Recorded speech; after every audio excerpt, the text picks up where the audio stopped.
everybody. I'm Brian, and this is AAMI News and Conversation. I'm here today with Brian McEvoy, Dr. Brian McEvoy, and we're going to be talking about ethylene oxide, specifically the global perspective on ethylene oxide. We just got out of a really interesting breakout session on that topic, and I'm going to let Brian do most of the talking there. But before we dive into that, Brian, can you introduce who you are? Yeah, Brian, nice to meet you. Brian McEvoy is my name. I'm Senior Director, Global Technologies with STERIS, and I've been with our company for 24 years. Excellent. So this breakout session, which it was, from as far as I understand, it was a pretty packed house. It's on the global perspective of EO, or ethylene oxide, and you discussed the need to look at our existing approach to use kind of a different lens, finding ways to optimize the use of this sterilization modality. Yeah, so Brian, the session we just had, I was, I had the opportunity to speak with Lisa Simone from FDA and Scott Weiss from Alcon. Yeah, and we discussed the sort of global perspectives and some of the challenges facing EO, present and future. And some of the future ones, are difficult to predict. But again, we talked about how we need to continuously strive for improvement. And we at STERIS, we launched a program called Sustainable EO in 2018. And we've seen tremendous engagement from our customers, where we've actually been very transformational in our processes, to ensure we're delivering sterility assurance, but in the most effective means with EO. And again, the panel discussion today was thinking about how do we take programs such as that and take them forward, to deliver even more improvements and more benefits to our industry into the future. Now, you mentioned challenges, which I think is a very good subject matter here. We've got challenges kind of even associated, though, with switching away from a modality like EO. EO is a really popular one that has been used for a very long time. It's well established. What kind of challenges are happening if we move away from that, and how do we make it easier? Well, I think first and foremost, I think the biggest challenge is the word change. And that's irrespective of whether it's to do with a sterilization or a material requirement or what have you. Again, the word change and what change means in terms of regulatory pathways, etc., and product testing. Back talking about sterilization, again, our sterilization processes are somewhat defined by the materials used in the devices and the material compatibility. Hence, we've got both radiation and gaseous processes. And I think we've got some great actions within our industry around the development of TIR 17, whereby it informs users of material compatibility, of the challenges when they make change, and how they can roadmap that change effectively. And then to bring it back to the regulatory engagement. And again, we heard today from FDA around a lot of their initiatives of creating agility for our industry in terms of how we address those changes, how we regulatory file those changes, and how we have dialogue with regulatory authorities such as FDA. Yeah, and for any of us who are watching this right now, just to jump back a moment, Brian, he mentioned TIR 17, that's Technical Information Report 17, that's an AAMI document, and Brian, you're on the committee that helps produce that document, and you're revising it right now as far as I understand. If anybody wants to be involved in that work, we talk about it in a lot of other areas. So you could always message standards@aami.org. You'll get a little bit more information on how you can help participate with Brian and the rest of the group there. But I wanted to stay focused on the topic at hand here. So you mentioned the kind of the, I would say the benefit of agility, right? Being able to switch between. Why is that so beneficial? Well, again, I think it's availing of the right technology that's the best fit for your device in the right location to deliver the best outcome. Yeah, that personalized, location-based. Are you a small clinic? Are you a large area? What do you have available? Is there materials? What is it? Resources? Is resources coming to a picture here? I think it's front and center of the conversation is the patient, and it's ensuring manufacturers can get their devices to critical care in the most efficient means with the best technologies. And the technology ultimately has to deliver sterility assurance. That's what we're here for. We're here to make sure those devices are safe for use.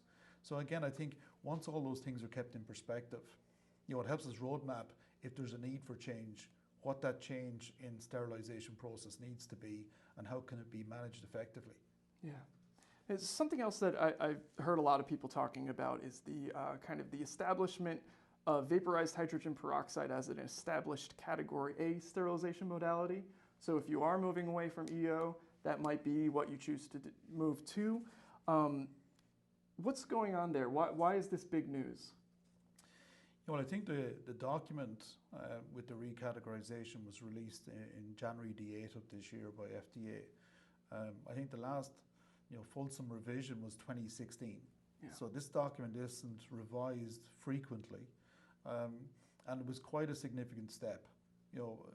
Vaporized hydrogen peroxide, because it had a long history of use in healthcare facilities, fulfilled partially the requirements to be category A. Mm. The gap that was existing was having its own dedicated consensus standard. And I was fortunate enough to be on the ISO working group that actually compiled ISO 22441. And I believe the acceptance and recognition of that standard by FDA was very instrumental in the announcement that we saw in January of this year. And that ISO document, that's an international document. So we're talking about kind of helping this global standardization or recognition of VHP. Yeah, and again, I think it shows the power of having standards developed, well described. And the experience we had with working in that working group was creating a standard is very similar to the standards we use, whether it be in radiation or in EO today. Mm-hmm. Again, you're talking about similar validation approaches, similar language, similar text. And again, it helps with that education of users and making sure there's a consistency globally as to how that standard is going to be applied. That's great. So we're talking about modality switching and kind of global applications. Brian, you're based out of Ireland. Yep. And when I was kind of getting to know who you were a little bit, I found out about your work with electron beam sterilization in Ireland. I thought that was really interesting, so I wanted to hear a little bit more about that. Yeah, I was general manager of our business in Ireland up to 2010, so I think this was one of my last installation projects. And at that stage, we had ethylene oxide and gamma radiation in Ireland for our customers. We saw an opportunity that some of the newer devices that we were seeing come at that time were ready for E-beam. So we actually took the step to actually put in E-beam and sort of future-proof our business to make sure we had the technologies that our customers needed. And this is embracing that agility that you were talking about earlier. Yeah, and I think, for me, really one of the most rewarding aspects of that project was, we realized we were still on a journey. And part of the journey was us supporting the technology. So we supported and funded a part-time PhD student to investigate polymers because we knew it was a critical step, again, in that material compatibility aspect. So we felt, investigate, research, inform, and help our customers avail of the technology into the future. Excellent. And just so our viewers aren't wondering why Brian is looking into other Brian so much, I should say that Brian is our first recipient ever of the Sterilization Science Award, the AAMI Sterilization Science Award, so congratulations. Thank you very much. He's being recognized tomorrow at AAMI neXus. And I wanted to just highlight some of the other things, the reasons that you're being recognized here. So we've got E-beam sterilization in Ireland. You've also been recognized for reducing and optimizing the use of ethylene oxide gas usage at STERIS worldwide. And finally, improving the use of vaporized hydrogen peroxide as an established method for the sterilization of medical devices. So these are all subjects that we're obviously talking about right now. But I wanted to hear from you because the one other thing that I found really interesting was that your PhD, which was awarded in 2022, your PhD director had said it was among the first globally in the specific area of terminal sterilization microbiology. What's going on there?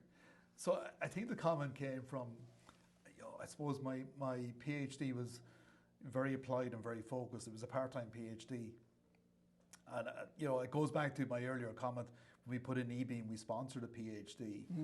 when I was looking at VHP, it was, more about seeing could we bring that technology to our customers. And the opportunity was for research more in the microbiological aspects. And being a microbiologist, I thought, hey, maybe I could do this and maybe do it part-time. And I did it over a number of years. And again, because it was so applied, so very much in our industry, I think that's where that comment arose. And again, being here this week, being recognised with the inaugural award for the work is a great pride. I was thrilled to get the announcement, but actually, moreover, my nomination came from one of my customers, and for me, that sort of validates our efforts in what we try and do with sterilization technologies to bring them to our customers so that they can get best fit for their devices. So again, it is a very proud week for me being here, and I'm looking forward to tomorrow immensely. Well, that's fantastic. Congratulations. Thank you very much. And thanks for talking to me today. Yeah, this was great. It was a pleasure. Thanks, Brian. All right.